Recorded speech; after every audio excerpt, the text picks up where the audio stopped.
Вечерно време се съберем, примерно, в нас тази вечер, утре вечер в Теха. Сварят царевица, изкарат вино и почват да кърдите, да разправят стари приказки. Ама така е било, ама така е било, ама така е било.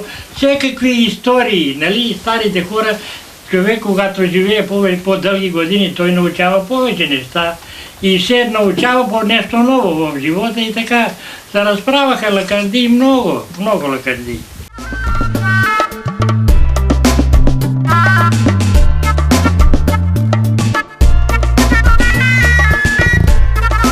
При село Софрониево, десният бряг на река Огоста се издига във висок и полегат хълм, който прави широка дъга и заедно с коритото на реката огражда една голяма и равна лъка. Върху част от лъката и склоновете на хълма е разположено селото.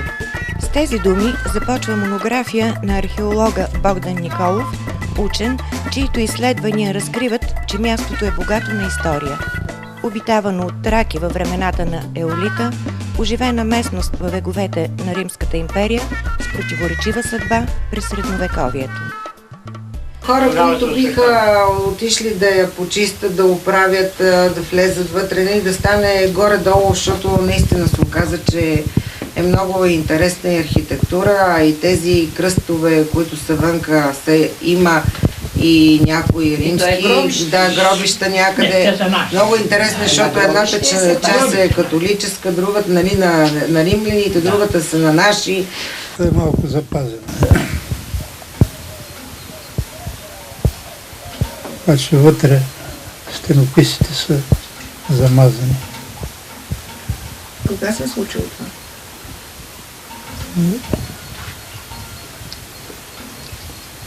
Отдавна, преди 20 години. Фактически преди прехода, нали, казаха, отречаха църквите и те нататък и до сега вече станаха набожни и почнаха да се кръстват пред попа. А действително, дали те уважават религията, дали уважават християнството, мисля, че вече тия хора се забравиха, че са и българи. Изграждането на средновековната еднокорабна църква Свети Никола в Софрониево е започнало още по времето на Търновското царство. До църквата и около нея съществува добре запазен некропол от кръстове, около 450 паметни знаци, надписите върху които датират от 14 до 19 век. Църквата е обявена за паметник на културата с национално значение. Тя е единствената еднокорабна църква в равнината на северозападна България, запазена до наши дни. И преди войната поминъка на хората беше земеделие. С кравите, с конете, с магарета, ореш, сееш и женеш на ръка. Това, което стана, примерно, преди 9 септември имаше някои хора, които тръгнаха, купиха си вършачки, трактори, но след 50-та година конфискуваха това на хората и направиха ТК-10 в Софрониево. Конфискуваха? Конфискуваха, да. Доброволно ли влязоха хората в ТК-10? Не, на сила. Даже влизаха по къщите, прегаха воловете и разкарваха ги, изкарваха ги на улицата и т.н. Плюс това, на времето, както на мен дядо и негов дядо Петко Прицов Цонин, имаше над 300 декара земя, което ходеше с цървули и с навуща и слагаше подлози в скъсаните рол, слага пак друга кожата, ходеше, събираше пари да купува земята и накрая казаха, че е враг, кулак.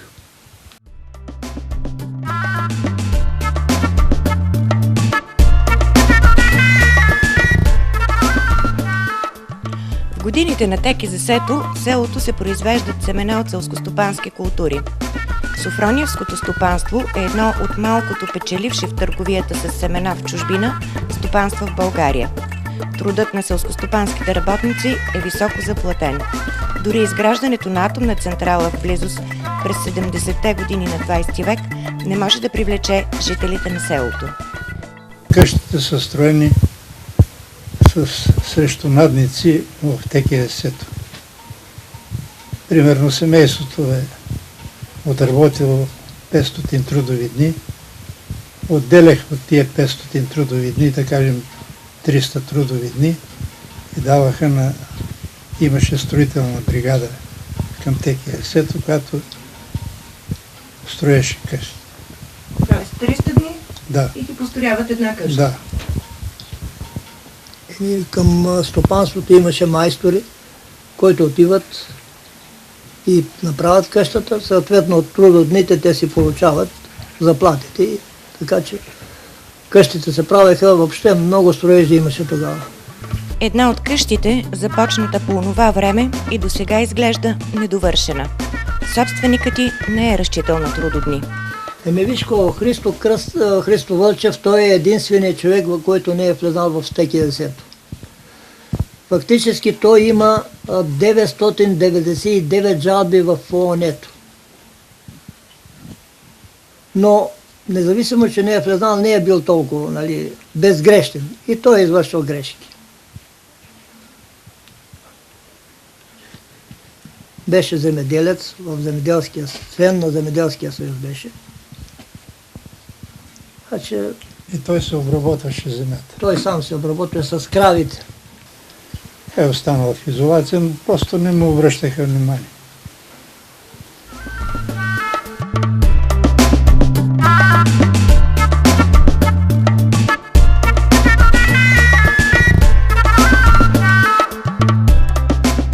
Добре. Тук всичко е вред много по-зеле. Значи 1888 или 90-та година е направена. Това е, както казах, първата къща над земята била тази. Те е битница, както гледате, колоните, дървата, по руския метод.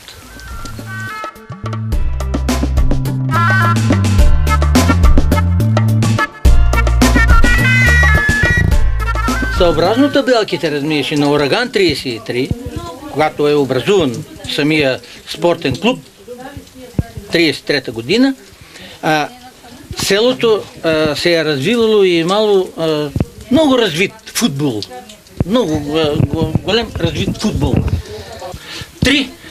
Три последователни международни фестивала имало на този стадион, с чехи, поляци, румънци, сърби, руснаци, българи и така нататък. Ураган 33 основатели са много стари, но най-известният, който е Дедо Мито. Дедо Мито, те така се казва той. Той Мито се казва, ама Дедо Мито му казват, не е женен човека бил, обаче той е електротехник и има връзка с атомната централа. Тия му помогнаха да направи осветлението, разумееш, на стадиона. Това беше едно големо постижение за този човек. И до сега го тачат. 50-52 година Ураган 33 беше окръжен първенец по футбол. И игра няколко матча за републиканско първенство. Включително с отбора на Мездра и матчовете продължиха 2 дена. Но матчът беше много тежък, затова, защото десното крило, който играеше Петър Цветков Стангачев, го контузиха, даже 10 минути беше навънка, превързана глава и пак влезнала. И вкарал пак гол. И вкарал пак гол. Предполагам, че електрифицира след около 60-та година. И то благодарение на един човек, който имаше голяма инициатива, той се казва Митко Кръстев Първанов, и всичките в селото му викаха Дедо Мито. Но последствията ги виждате какви са. Само мачтите стоят, осветление няма, кабели няма, сграда стои, прозорци няма. Има ли футболен отбор сега? За сега няма никакъв футболен отбор. И никакъв спорт? Никакъв спорт в Софрония не се развива.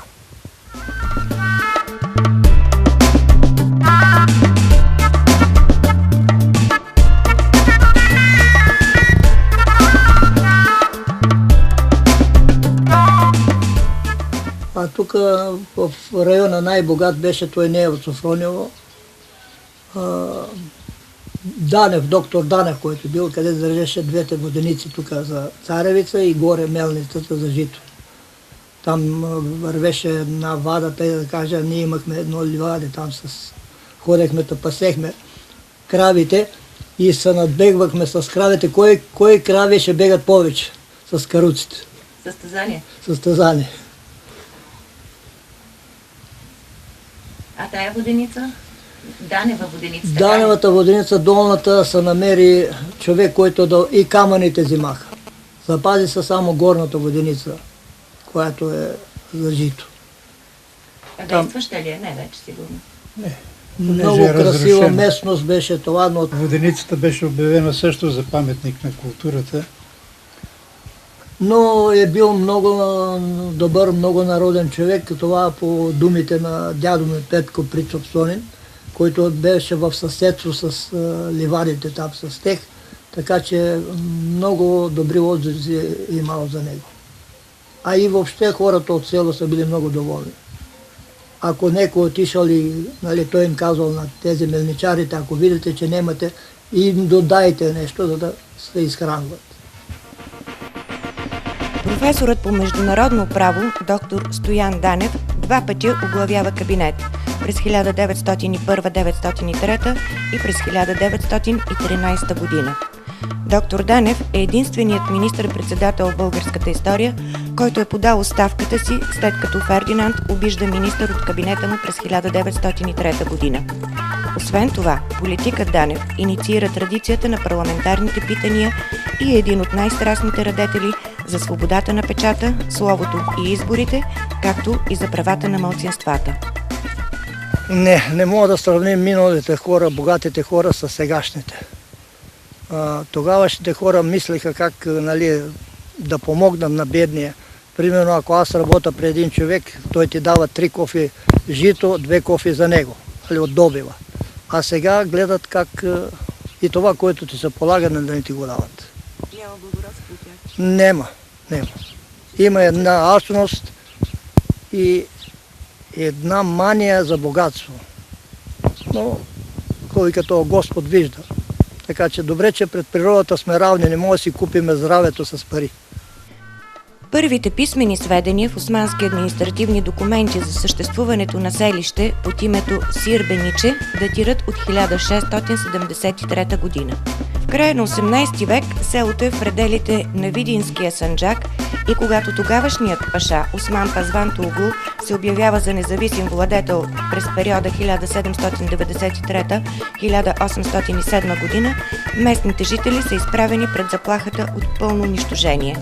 Селото губи статута си на независим страж на царския път към Видин, стария римски път, който съществува и до днес. Търсейки начин за оцеляване, тогавашните жители на селото решават да се преселят в Ефляк, Влашко. И селническата общност преживява там около 3 десетилетия, след което със султанско разрешение се завръща и отново създава село Сърбеница. Названието на селото е сменено през 1934 година. От тогава до сега то се нарича Софрониево. В новата история на Софрониево селото се дели на 2 части – ново и старо. Границата минава по централната улица.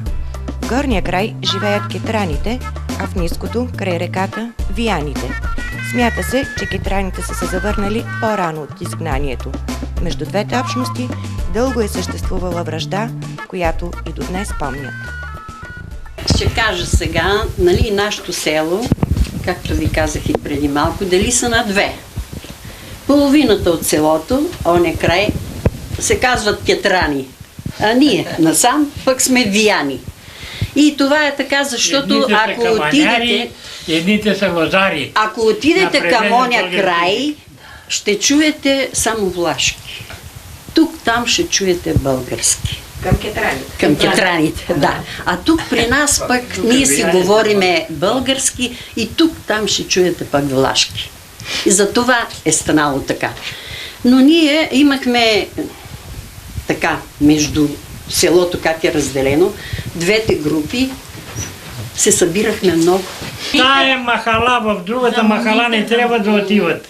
И това станало едно деление на селото на две, до шосето за Крушовица, там нататък, оние, като видят, фанат нашите момчета от този край, ги набият. Оние като минат от тук, тия ги фанат и ги набият. Ама е било заради моми. И...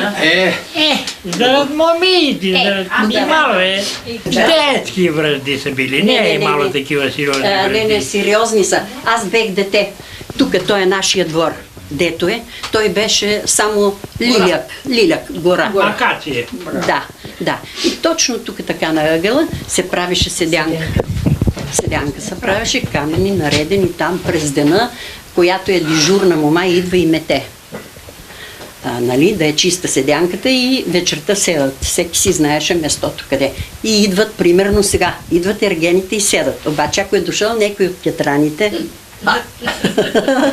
става авария. Майка е кетранка, а баща ми е вянин от тук. Ама кетранка за това, защото техната къща направо в кариерата от камъните. Типична кетранка от до.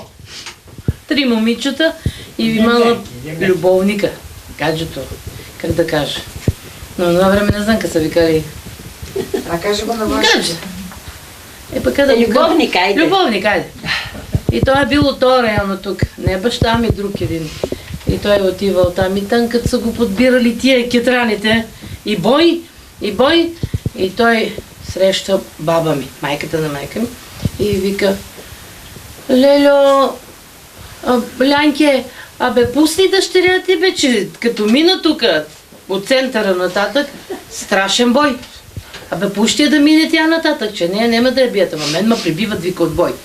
Майка ми разправяше, баба ми тия такива случки. И тя пак си е вземала виянин, баща ми пак виянин.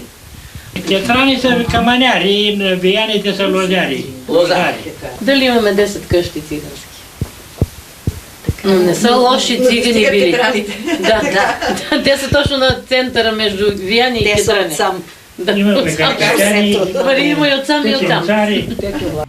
Противно на общоприетото схващане, че занаятите се раждат и развиват предимно в планинските райони на България, в Софрониево се съхраняват вековни народни занаяти. Селото е запазило и до днес свежестта на много от тези умения. В него са живели и все още живеят майстори – такачи, кожухари, обущари, сарачи, ковачи, подковачи, кръчмари, винари, бачвари, бербери, строители, музиканти, шивачи, мелничари, кошничари, везбари, плетачи на една или две куки. Аз съм почнал занаята на 16 септември 50-та година. 50-та година.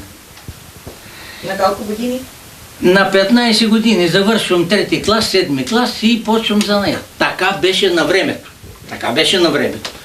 Не съм млад, 75 години вече съм човек, 60 години вече ще направя сега занаят, ама като че ли още така не съм го намразил. Не знам, така си съчувствам ли, не знам как е. Имам си уважението на хората, посрещам си ги, правя си ги прическите, развие си кой както иска. Няма какво да се прави. Научил съм 7 момичета съм научил. Парфюмирана пудра по градовете ползват талк. Когато се запоти малко врата и не може да се обере, защото се лепи се, тогава се ползва, размиеше пудрата за подсушаване на самия врат, за да може да се обере врата хубаво. Некой път се прави, ги правят и от телешки бокс, юфт, така му казват. Обаче това е най-хубавата кожа за каиша, браснарския каиш е магарешка кожа. При точенето, при заглаждането на браснача, не че го точи, а обръща конеца на самия браснач. Тая на тоалетка, която е правена сигурно, може би, повече от 100 години. И е правена в Михайловград. С преварен брез. Купил съм я, размиеше от най-големия майстор в Бутан, който ми беше. Той ми ги даде и вика,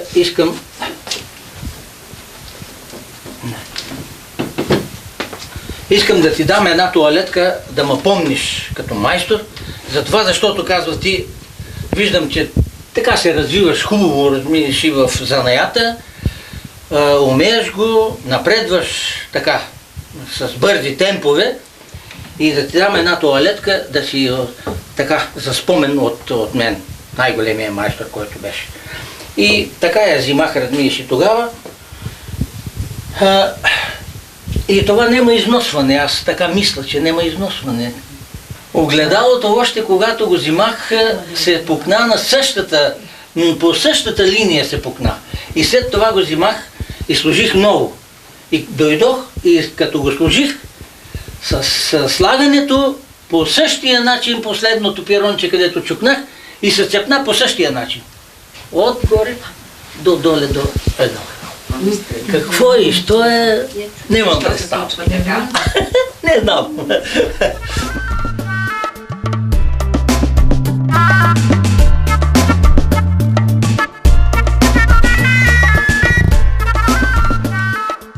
Ако ви кажа, може да не ми вярвате, но ето тук са те. Тогава, да, като почнеш Крушовица, Липница, Ботантево, Бързина, Ботан. Много. Крива бара вече да не говорим. Много. Ама некога правеше с 9 септември, 1 май. Аз съм работила до 12 часа през нощта да правят прически. И то прически, а не сега как ги правят с преси. Цък, цък. Или с сушлара и с големата четка и готово. Не. Плетен кок става примерно като почнеш от тук. До тук така, на дължина. Това тук така са слагат перчените, че седно да изглеждат като плетка. И тук, и по средата. И си става плетен кос. А тук, ако го направиш тук така, той става кръгъл, но пак така, трябва перчените така да се съвпадат, разбираш, една върху друга, въобще.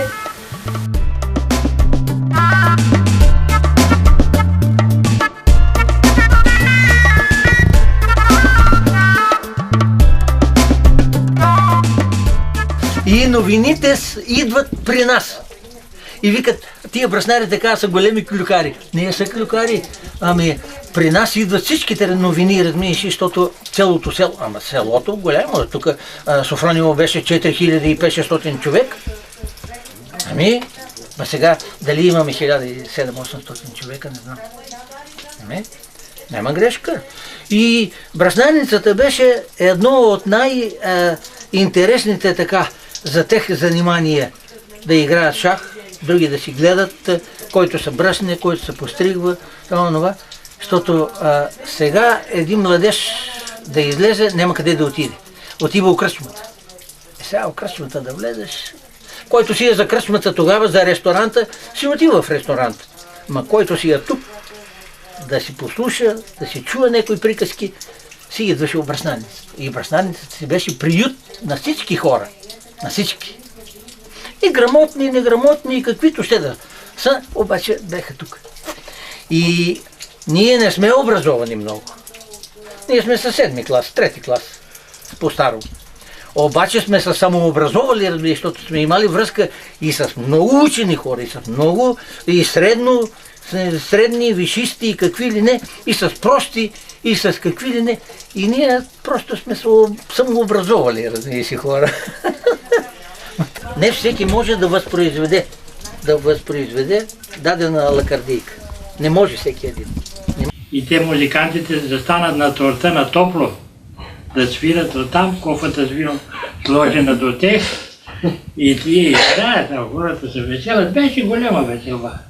Обаче тия времена си изживяха времето и ние бяхме дечица, млади, и слушаме с любопитство за това. Аз обичах да слушам много старите хора, като видя на некое принос такива, и стари хора се събираха така, стари мъже, и разправаха как са воювали на фронта 12-та година, 13-та година, 18-та година, какви сражения са имали. И бях дете любопитно, така и се интересувах от някои работи и така обичам тия работи. Песните ги обичам от Манича, комшиката ми е румънка, баба Марица. Майка ѝ е дошла от Румъния, тук с нега, там ги е раздала, кой знае как е било, що е било. И тя имаше грамфон на времето. И аз бех дете, аз като чуя един-два пъти песента и ги запомня. През този преход много умряха, ала други забогатяха.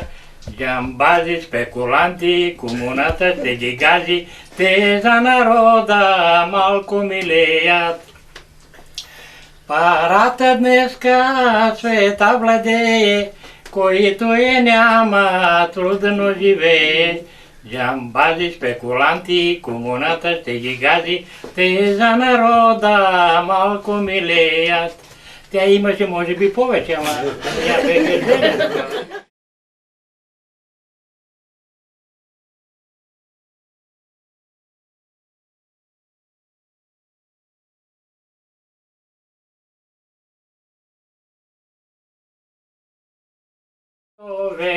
рани да ти превържа, аз си държа бели бинтове, рани да ти превържа. 9 рани крушумени,